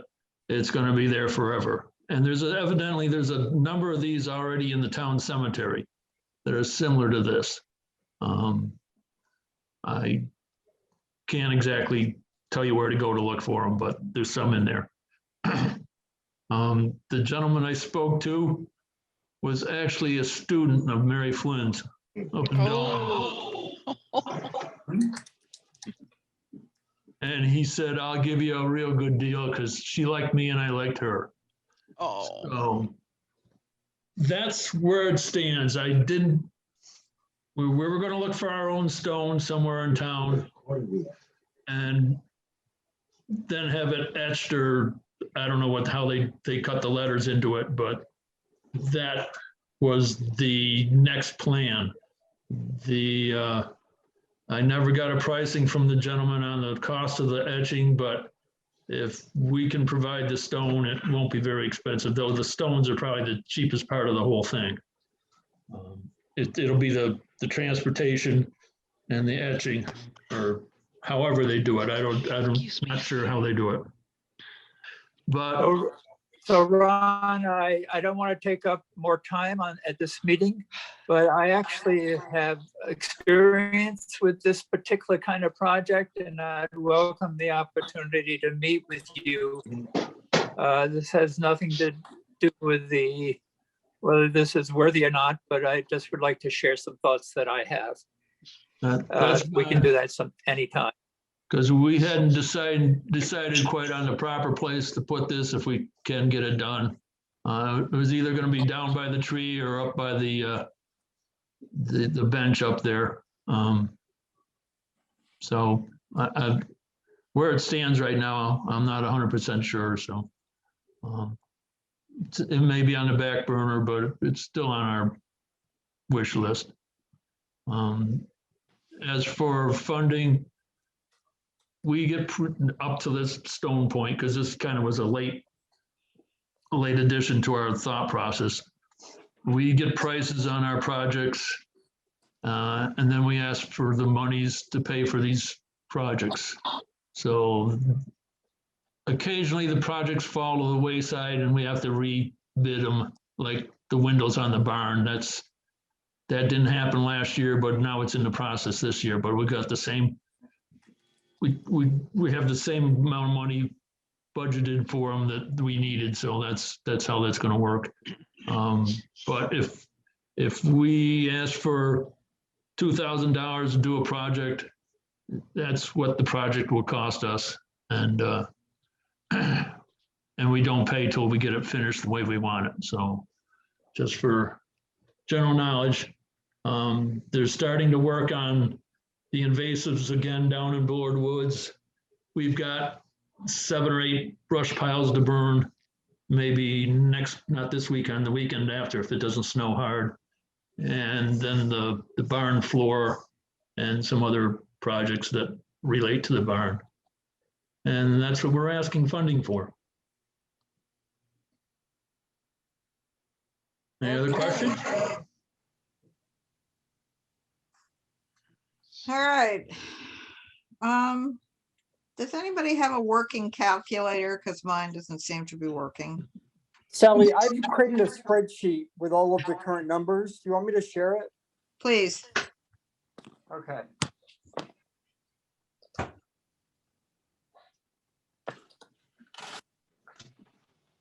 All right, so there's 2 sheets actually. This is the non-controversial amounts I believe that we agreed could go back into the fund.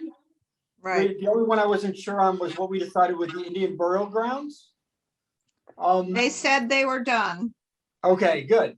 So basically we have these are the old projects from before 2017 that were on my original list that Sally confirmed we could return to their various, designated funds. Right. So then I have a sheet here, which basically runs through the sources, all of the projects, and a running balance of where it ends up. I will point out that about a half an hour ago, I excused myself to call Michael Canales, and he confirmed he has no problem with the town walkway, and he has no problem with returning the Curtisville Bridge money. He said there's no activity on either of those projects. I'm not pushing that we do that. I'm simply pointing out that it makes some of our decisions a whole lot easier if we do that. So this is basically the rundown of what the sources are, including the decisions we made last week to fund some of the projects with the undesignated, the designated, balances of the 3, containers, if you will. I'm trying not to use clawback and buckets. I know people don't like that. So, I don't know if anybody has any questions. What? Categories. Categories. I may have made a mistake. So if anybody has any comments, this is kind of what I see as the lay of the land. Okay, so it looks as though we're pretty close to where we want to be, if I'm reading your chart correctly. If we put the money back in from these 2 categories I just highlighted, right? We're So we can probably fudge if we want to, because we do have money in reserve. And we do there are probably, at least $6,000 worth of other projects that we can have returned to the general fund or their individual funds. So do we want to start voting? Just one quick comment. Sure. Where we have the Willard, the private property on Willard Street tabled, just because it's tabled, does that mean we should still be holding out a possibility of funding that? I'm wondering. I think so, but I'm not. I mean, if we were going to do that, I would think we would need to vote to allocate up to whatever we decide to do, which Okay. we've done before. And it would be obviously contingent on Ms. Whitney's decision as to whether she wants to go ahead with an historic preservation restriction, which seems to be a fairly complicated process, and maybe might be too, might be too complicated. I don't know. I think there should be a second condition too.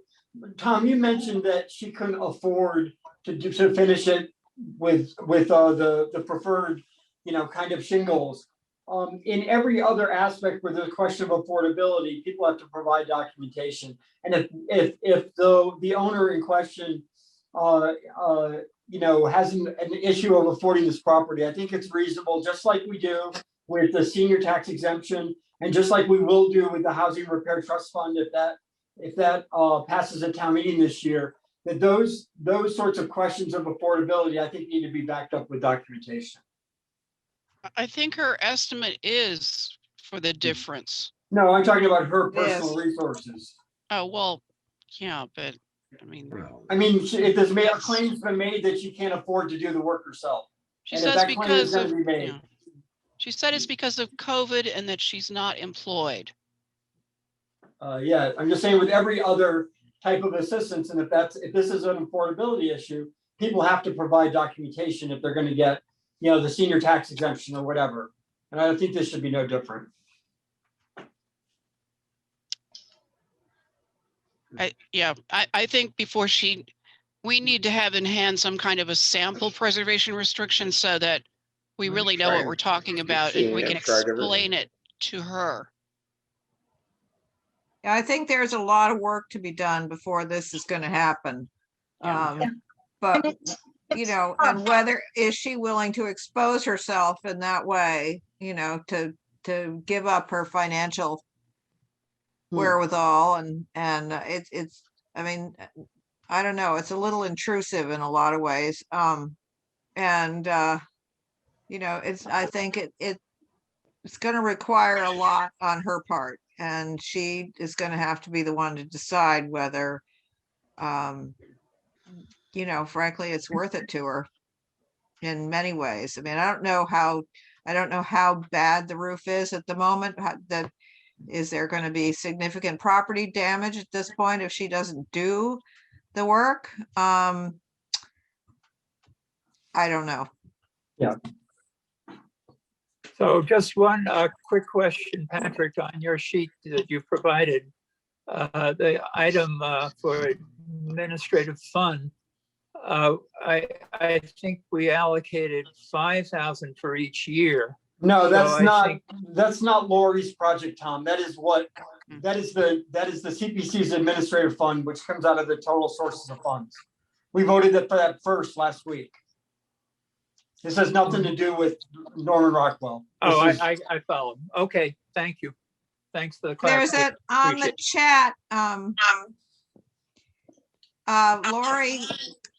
Lori has said in the chat that there is a memorial tribute inscribed on a boulder to Peter Burley at the American Chestnut site just south of town on Route 7 as an example. And I'm not sure, Lori says something about Tim Minkler. Tim, did you have something you wanted to say? No, I just thought that the $200 for Mary Flynn, if it wasn't for Mary Flynn, we wouldn't have Gold Medal today. So it's a small price to pay. It is a small price to pay. And if I had, $200 to give away, I would give it away for that. But unfortunately, we're restricted by the community preservation regulations as to what we can do with the money that we have. It's not that we're not in favor of the project. We are, I'm sure everybody is. It's just that we can't. Okay. That simple. All righty then. So shall we vote? I have my spreadsheet is not in Linda's order. And I think when I reprinted it in what I thought was Linda's order. So, Sally, do you want to? But I don't have my notes on that. Sally, should we vote to return the money from the walkway, some bridges, and the admin? Yes, yes, we should do that. So I'm going to entertain a motion to return any money that is unspent and encumbered. That is, that we get permission from the original requester back into the categories from which they came. Second. So moved. Who's my motion person? Um, Patrick, are did you? Okay, I'm gonna say Patrick and then Carol. And I then I'm did. gonna. I'm sorry? Okay, so Jay, I think. I would like to offer an amendment to that, that we vote on all the ones but the town walkway and the Curtisville bridges first, and then take up those two items separately. Why? Because What's your I don't think reasoning? I think there are questions that have been raised in this discussion about there may be a need, there may still be a need for both of these projects. The fact that the Pine Woods people asked about it 2 years ago, and as you said, you know, as far as from their perspective, this project is still on the table. They weren't the applicant, And, the town was. Pine Woods was not the applicant, though. It was the town. And So- Michael, I literally just talked to Michael and he's okay with us putting it back. So if you don't want to, we don't have to. Just as gonna reduce what we have to spend. So the town manager would be the one to make that decision, I would think. And he has said, I mean, they can always reapply if the projects become viable again, or if there's a need for it. Yes. But the Right. walkway has pretty much been dead in the water for about, I don't know how long. It's been a really long time. And the bridge is in limbo as to how the town is going to go forward with it. And if there's need for money in order to, I mean, I don't even think that if we took every single penny out of our budget, that we could probably even make a dent in the Curtisville Bridge. But again, they can come back and request once they have a real plan. Okay, well, I'll just quickly reiterate that if we're voting for returning everything, I would not support that, because I do think that those two projects are important projects, and I don't, you know, Curtisville, the bridge is definitely a historic feature, and there may be, you know, and I think it's good to hold money in reserve in the bank, so to speak. So I don't think we have to have money to cover all the projects this time around. And I would be against returning those two items. Sally, you have a motion and a second to return the unencumbered money. Unless somebody wants to change that motion, we ought to take a vote on that. Okay. Thank you, Jay. I'll do a roll call vote. Patrick? And that this would include the walkway and the Curtisville money. Yes, aye. Jay? Yes. Gary? Just a point of order. I think Tom asked for that amendment, and if nobody seconds it, I think we need to at least say that it failed Hey, for a you're second. correct. You're correct. Did we have a second for Tom's motion to Sally, exclude? just in the interest of moving things along, I've made my point. Now I'll withdraw the motion. Okay. All right. So. All right, yes. hang on a second. I have to write. I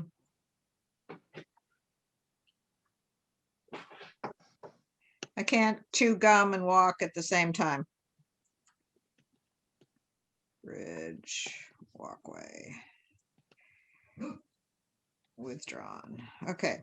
So the motion to exclude the walkway and the bridge from the request to return the money to the general funds from which they were the categories from which they were taken has been withdrawn. All right, so Gary. Yes.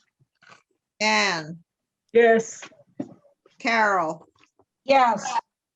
Linda, Yes. I vote yes. Tom? No. Okay. Okay. Motion carried. All right, so we have just returned however much money that is. 28, 38. It's hold on, I can give you the exact number. 68,400. No, it's more than that. I mean, plus the 20,000 from the other page. That is plus the 20,000. It's 28, 38, and 20,000. It's 86,617. Well, okay, reverse the 8 and the 6, and I'm right. Okay. It's late. We've been at this for a long time. A little dyslexia is certainly permitted. Thank you, Sally. I can't add, so it's, you know, I always say I was an art major. I don't have to know any of this stuff. All right, so we've added roughly $86,000 to the pot. And so now I have to find my paper again. All right, so I'm going to go through my list as it stands because it's my list. Stockbridge Housing Authority has requested $34,000 for their siding replacement under affordable housing. Do I have a motion to recommend that to town meeting or to alter the amount? Move to accept the whole amount. Okay. Do I have a second? Carol? Second. Okay, roll call. Hang on. I'll go back to page 1. Roll call. Patrick? Aye, yes. Jay? I approve. Gary? Yes. Anne? Yes. Carol? Yes. Linda? Yes. I vote yes. Tom? Yes. Okay, so it's unanimous. All right, congratulations, Andrea. All right, so the repair of the Heaton Hall sign, they have requested $5,000 for that. They do not have, they don't have an estimate, but they believe that it's going to be significantly more than that to replace that sign. They've had, well, they had one estimate of 15,000 and another of 20, I think, but they're not firm. So anyway, that's going to be more Those than. sound like I don't want to do it bids. Yeah, they do sound like I don't want to do it bids, but I'm guessing that they would use the whole $5,000. So do I have a motion to approve that? So moved. Second. All right, Patrick, Yes. Jay, you moved. Gary, Yes. Anne, you moved. Carol, Yes. Linda, Yes. I vote yes. Tom, Yes. okay, unanimous. Thank you. Thank you, everyone. All right, we did the Norman Rockwell. We have whatever it comes to, $9,998 from two fiscal year 21 and fiscal year 22. Stockbridge Library and Archives has requested $20,000 for their HVAC system. Do I have a motion? Motion? I think we should, if we fund everything, we're down 6,400.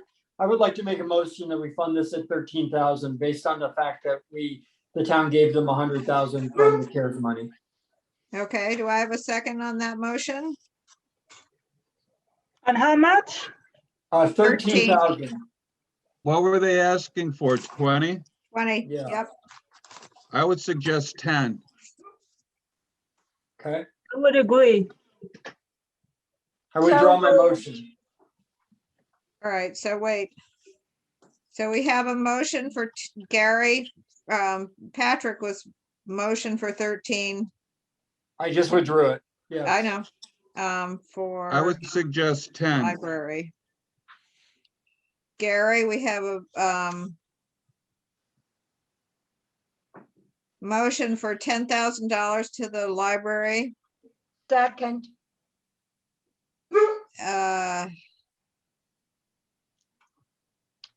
Okay, so $10,000 for the library. Rats. Do we need to do a roll call for all of these? Yes, for Zoom. Oh, for Zoom. I got it. Yeah. Okay. Patrick, Yes. Jay, Yes. Gary, Yes. Ann, Yes. Carol, yes. Linda, Yes. I vote yes. Tom? Yes. Okay, so 10,000 for the library.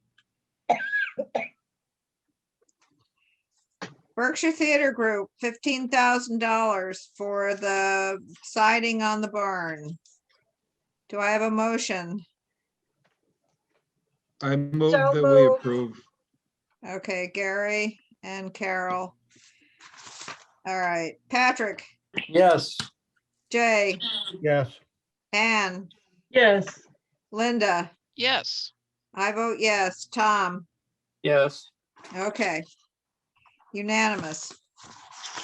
The the Mohican Muncie Lake Nation, $20,000 for the GIS mapping of the field arboretum. Do I have a motion? So moved. Second? I'll second it. Patrick, Yes. Jay, Yes. Gary, Yes. Ann, Yes. I vote yes. Tom? Yes. Okay, unanimous. All right, cat and dog, we did, right? Did. All Yep. right, Friends of Gould Meadows, the new figure is $11,750 for vista preservation, removal of invasive plants, and we can't do the sign replacement. Do I have a motion? So moved. Was that you, Gary? Yep. Okay. Second, Second. Oh, and, Yes. okay. Patrick, Yes. Jay, Yes. Carol, yes. Linda, Yes. I vote yes. Tom? Yes. Okay, unanimous. All right, NOMCAG, $7,270 for the preservation of the young fawn and heron statue. Do I have a motion? So moved. Do I have a second? I'll second it. Okay, I'd like to offer an amendment to that motion Okay, that we reduce it and with request that they seek matching funding, and that we reduce it to 5,000. I would second that motion. you will second? I will. Okay.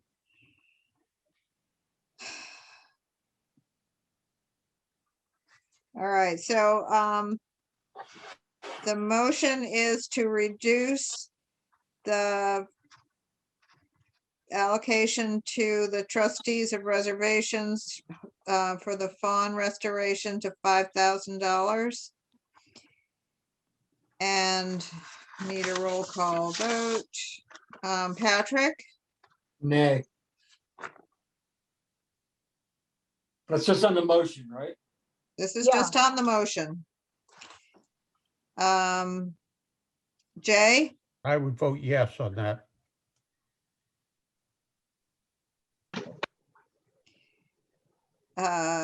Ann, Yes. Carol, No. Linda, No. I vote no. Tom, oh, Tom Yeah. made the motion, so we have 1, 2, 3, 4. Wait, I think I'm confused.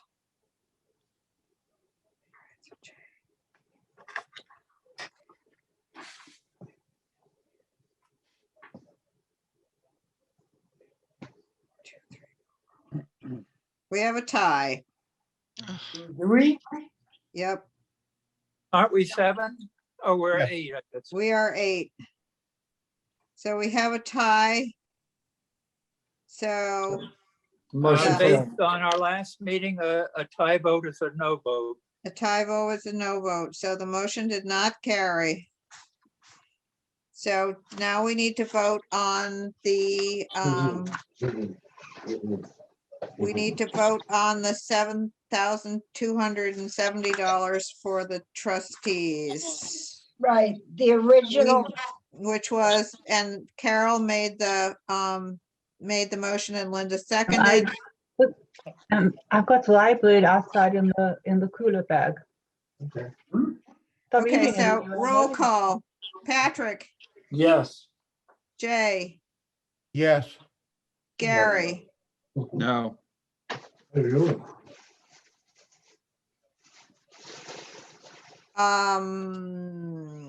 Anne, No.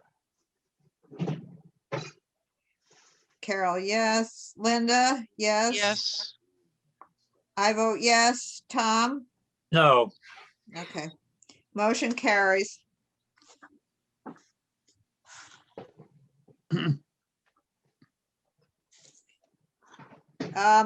Soldiers Monument, we did Riverbrook. So Riverbrook, we have 2 sections. We have roughly 17,000 for the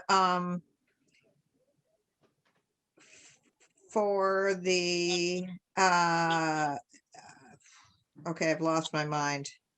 for the sprinkler. For the sprinkler, right. And Thank you, Carol. 33,000 for the other 2. Yes. Thank you, Carol. 17,000 for the sprinkler and 33,000 for affordable housing. Do I have a motion? So move. Second? I'll second it, Jay. Okay. Patrick, Yes. Gary. Okay, yeah, no, Ye- you did, you moved it. Anne, Yes. Carol, Yes, Linda, Yes. I vote yes. Tom? Yes. Okay, unanimous, thank you. All right, the $75,000 for Pine Woods driveway. Do I have a motion? Motion? Yes. I make a motion, yes. Second? I'll second. Okay, Jay, Yes. Gary, How much is it for? 75,000. Oh, yes. Anne, Yes. Carol, yes. I vote yes. Tom? Yes. Okay, unanimous. All right. Sally, Yes, do we have to do the other half of Riverbrook? we can say that it covered both. Okay, good, thank you. All right, now the question is, do we want to set aside some money for the Willard Hill project, or do we just want to table it? What do we have left in this year's budget? God. 3597. Patrick, are you missing the second part of Riverbrook? I put it in for 50. I think that's both of them, isn't it? And No, it it's is both of, 55. Yes, Patrick, you're right. Isn't it? Oh, no, it was 50, Anne. It's Oh, okay. correct. That's right. Okay, can you repeat one more time? Well, is it 3,597? Yes, Um, and we could certainly squeeze the extra 12,000 out of somewhere. I mean, we still have reserves. I mean, who wants to champion getting all the information and getting, all the requirements done? I think somebody on this board has to step up to do that if we're going to consider it. Linda? I'm actually not. I'm a little overwhelmed right now with other stuff. I just feel like someone in an administration of the town might be able to help us get a link to the proper material.